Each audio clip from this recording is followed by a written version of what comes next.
Hello friends, हमारे channel टेक्नोसाइल study पर आपका स्वागत है। दोस्तों, कंप्यूटर साइंस के प्रोजेक्ट के रिलेटेड अक्सर वीडियो हम आपके समक्ष लाते रहते। वैसे ही आज का भी हमारा टॉपिक कुछ ऐसा है, how to make ASP.NET project using HTML template.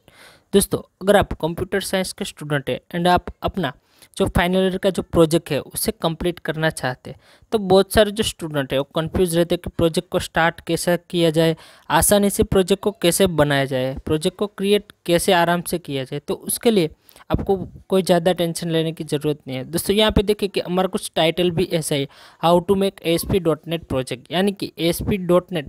यहाँ पे मैंने ASP.NET टेक्नोलॉजीज़ को अभी के लिए चूज़ किए।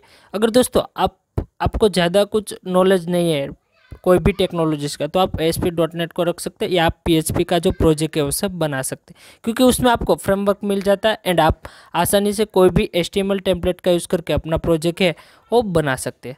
तो उसके लिए आगे जैसे हम स्टेप के बारे में बात करें, तो उससे पहले हम जान लें कि यहाँ पे हम जो पूरा प्रोजेक्ट है वो ASP.NET विथ C#, यानी कि उसमें हम जो C# लैंग्वेज है उनका यूज़ करेंगे एंड हमारा जो प्लेटफॉर्म रहेगा वो रहेगा ASP.NET। उसके बाद अगर डेटाबेस के बारे में बात करें, तो जिसमें हम SQL सर्वर का यूज़ करने वाले हैं। उसके अलावा यहाँ पे स्पेसिफिकेशन की हम बात करें, तो दोस्तों ए पॉइंट जो आपके सामने है वो मेन है।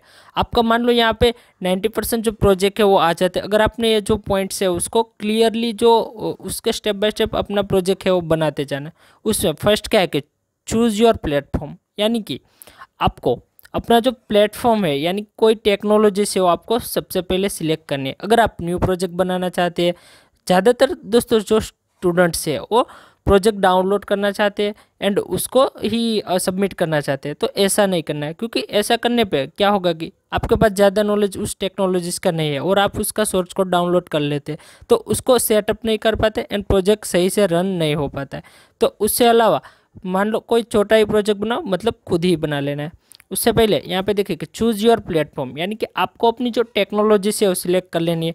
यहाँ पे अब जावा, पाइथन, C# है, जो C लैंग्वेज है, उसके अलावा एंड्रॉयड है, जो भी प्लेटफॉर्म का आपको नॉलेज हो, जो भी टेक्नोलॉजीज़ को आपको थोड़ा बहुत नॉलेज हो, उस टेक्नोलॉजीज़ को आपको सिलेक्ट कर लेनी एंड उसमें अपना प्रोजेक्ट बनाना है। उसके बाद आपको सिलेक्ट प्रोजेक्ट, जो हमारा जो सेकंड पॉइंट था, यहाँ पे देखिए कि जो हमारा सिलेक्ट प्रोजेक्ट नाम का जो सेकंड पॉइंट है, तो उसमें आपको प्रोजेक्ट की डेफिनेशन है वो सिलेक्ट कर लेनी है। मान लो जो SDLC का जो स्टेप है उसका भी जो फर्स्ट स्टेप है वो वही है कि रिक्वायरमेंट गैदरिंग, यानी कि आपको अपना जो डेफिनेशन है वो सिलेक्ट कर लें। डेफिनेशन दोस्तों, अगर आप स्टूडेंट है और आप अपना जो लास्ट ईयर का प्रोजेक्ट बना रहे हैं, इसलिए आपको कोई या तो वेबसाइट बना लेनी है, वेब एप्लीकेशन, या तो आप कोई गेमिंग भी बना सकते हैं। गेमिंग आपके लिए बहुत हार्ड हो जाएगा, या तो आपको एक एंड्रॉयड ऐप भी बना सकते हैं, वो भी आपके लिए ईजी रहता है, क्योंकि उसमें आपको API कम्प्लीटली मिल जाती है, उन API का यूज़ कर लेते हैं। अगर आप कोई वेबसाइट या वेब एप्लीकेशन बना रहे हैं, तो आप वहाँ पे भी HTML टेम्पलेट का यूज़ करके प्रोजेक्ट को बना सकते हैं। तो यहाँ पे हम उसके बारे में ही ज़्यादा डिटेल में बात करेंगे कि अगर हम HTML टेम्पलेट को डाउनलोड कर लेते हैं, तो उस टेम्पलेट का अपना जो ASP.NET का प्रोजेक्ट है वो कैसे बनाए। लेकिन आपको कोई एक ऐसी वेबसाइट है, मान लो कोई शॉपिंग कार्ट्स की है, या कोई मैनेजमेंट सिस्टम है, उसके अलावा मान लो कोई कार बुकिंग सिस्टम है, कोई स्मार्ट पार्किंग सिस्टम है, तो ऐसे आपको एक कोई वेबसाइट है वो ले लेनी है। हॉस्पिटल मैनेजमेंट सिस्टम है, ऑनलाइन का, ऑनलाइन जो बैंक मैनेजमेंट है, ऐसी कोई भी आपको एक डेफिनेशन है उसको सिलेक्ट कर लेनी है। उसके अलावा इंस्टॉल सॉफ्टवेयर, मान लो आपने प्लेटफॉर्म ASP.NET सिलेक्ट कर लिया। उसके बाद सेकंड पॉइंट हमारा क्या था कि जो सिलेक्ट प्रोजेक्ट, यानी कि आपने अपनी डेफिनेशन सिलेक्ट कर ली। सपोज मान लो आपने ऑनलाइन एक फर्नीचर शॉप मैनेजमेंट सिस्टम नाम का आपने जो डेफिनेशन है वो आपने सिलेक्ट कर लिया। उसके बाद क्या है कि कैसे स्टार्ट करें, लेकिन उससे पहले आपको इंस्टॉल है वो इंस्टॉल करना है, जो सॉफ्टवेयर है उसको इंस्टॉल करना आवश्यक है, क्योंकि कोई भी प्रोजेक्ट आप बना रहे, सपोज मान लो आपने PHP पे अपना प्रोजेक्ट बनाया है, तो आपको जो PHP है उसको इंस्टॉल करनी पड़ेगी। उसके अलावा या तो वेब सर्वर या तो जेम्प सर्वर का आपको इंस्टॉल करना होगा, तो उसके जो फ्रेमवर्क है उसी को आपको इंस्टॉल करना होगा। तो यहाँ पे अगर ASP.NET है तो आपको विजुअल स्टूडियो जो कम्युनिटी है उसको आपको इंस्टॉल करना होगा अपने PC या तो लैपटॉप में, जहाँ पे भी आप अपना प्रोजेक्ट्स बना रहे हैं।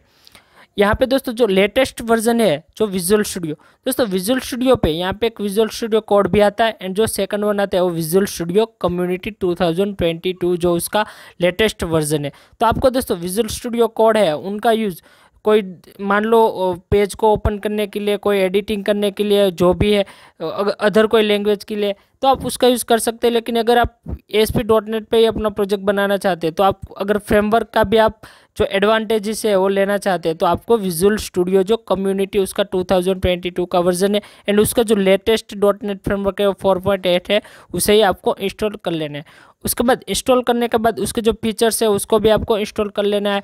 लिंक आपको वीडियो का डिस्क्रिप्शन में मिल जाएगी। उसके अलावा जो 4th नंबर का जो हमारा पॉइंट था वो क्या रहेगी कि जो सिलेक्ट डेटाबेस सर्वर, यानी कि आप कौन से जो डेटाबेस सर्वर पे अपना प्रोजेक्ट बनाना चाहते हैं। अगर दोस्तों उसका डेटाबेस सर्वर के बारे में बात करें तो जहाँ पे आप MS एक्सेस का यूज़ कर सकते हैं, जो MS SQL सर्वर है उसका यूज़ कर सकते हैं, जो SQL सर्वर मैनेजमेंट स्टूडियो है उनका भी आप यूज़ कर सकते हैं। उसके अलावा NoSQL का भी आप यूज़ कर सकते हैं, MongoDB का भी आप यूज़ कर सकते हैं। कोई भी आपको जो भी पसंद हो, जिसके बारे में आपको नॉलेज ज़्यादा हो, उसको आपको सिलेक्ट कर लेना है। उसके बाद जो 5th नंबर का मेरा पॉइंट था वो क्या रहेगा कि डिज़ाइनिंग, कोडिंग एंड डेटाबेस।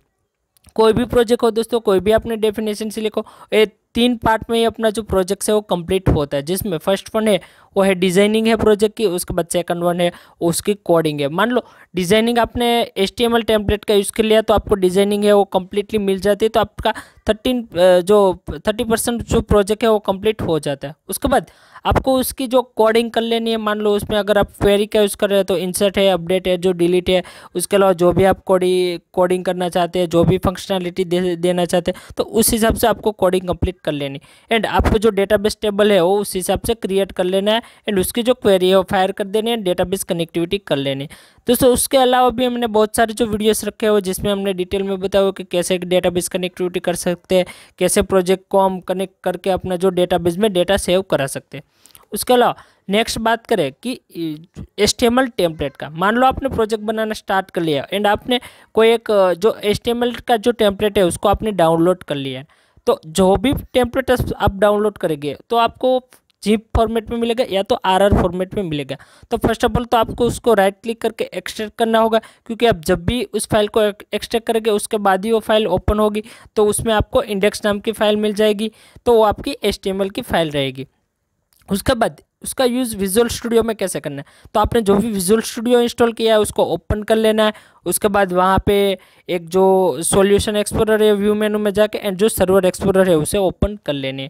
उसके बाद आपको जो विजुअल स्टूडियो है उसमें एक न्यू प्रोजेक्ट क्रिएट कर लेना है एंड उसमें आपको एक जो फोल्डर क्रिएट कर लेना है और उस फोल्डर में आपने जो टेम्पलेट डाउनलोड किया था तो उसकी जो फाइल्स है उसको पेस्ट कर देनी है कॉपी करके एंड आपने जो न्यू मास्टर पेज है वो क्रिएट कर लेनी है। दोस्तों नेक्स्ट हम आगे भी बात करेंगे कि विजुअल स्टूडियो में जाके कैसे प्रैक्टिकली जो HTML टेम्पलेट है उनका हम यूज़ करके अपना प्रोजेक्ट बना सकते हैं। तो जैसे आप आगे देखते जाएंगे तो आपको वो मिल जाएगा। तो उसके बाद जैसे मास्टर पेज आप एक क्रिएट कर लेते हैं, या तो आप अगर आप MVC पैटर्न पे बना रहे तो आपको मास्टर पेज की जगह पे आपको एक जो लेआउट पेज है उसे क्रिएट करना पड़ेगा। उसके बाद आपको उसके कंटेंट पेज बना लेने हैं। अगर आपके जो MVC पैटर्न है तो आपको एक कंट्रोलर बनाना होगा एंड डेटाबेस के लिए एक जो मॉडल है उसको क्रिएट करना पड़ेगा। उसके अलावा आपको जो डेटा फंक्शन है उसको क्रिएट करना होगा। आप ASP.NET का नॉर्मल यूज़ कर रहे हैं तो आपको जो क्वेरी है वो फायर करानी होगी। जो भी बटन पे आप सबमिशन दे रहे हो तो उस बटन पे आपको क्वेरी फायर करानी पड़ती है। उसके बाद आपको यहाँ पे डेटाबेस के लिए जो टेबल है वो क्रिएट कर लेने हैं। जैसे भी जो डेटाबेस टेबल्स आप बनाना चाहते हैं, जैसा आपका फॉर्म है आपकी ज़रूरत के मुजब आपको यहाँ पे जो डेटाबेस टेबल है वो क्रिएट कर लेनी है। उसके अलावा बात करें कि टूल्स एंड टेक्नोलॉजीज, दोस्तों टूल्स एंड टेक्नोलॉजीज़ को मैं बार बार इसलिए रिपीट करता हूँ क्योंकि यहाँ पे बहुत सारे स्टूडेंट है वो गलती कर बैठते हैं, क्योंकि विजुअल स्टूडियो में भी 2 है, visual studio code and visual studio जो कम्युनिटी है, तो उनके भी जो फंक्शनलिटीज़ है वो आपको सीख लेनी। अगर आपके लिए न्यू लैंग्वेज है ASP.NET तो आपको जो विजुअल स्टूडियो है उसको समझना पड़ेगा। उसके बाद माइक्रोसॉफ्ट जो SQL सर्वर मैनेजमेंट स्टूडियो है अगर आप उनका यूज़ कर रहे हैं तो आपको उनके लिए भी जो डेटाबेस की जो क्वेरी है उसको डिटेल में देखनी पड़ेगी। तो दोस्तों ये वाला जो वीडियो है यहाँ पे हम इतना ही बात करेंगे। नेक्स्ट वीडियो में हम प्रैक्टिकली देखेंगे कि जो HTML टेम्पलेट है उसको हम कैसे जो उसका प्रोजेक्ट है वो बना सकते हैं। तो मिलेंगे हम नेक्स्ट वीडियो में।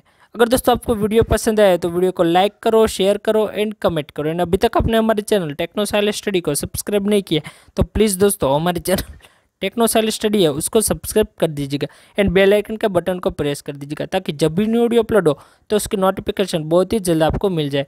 दोस्तों बहुत जल्द मिलेंगे एक न्यू वीडियो में एक न्यू टॉपिक के साथ। थैंक यू दोस्तों, धन्यवाद दोस्तों।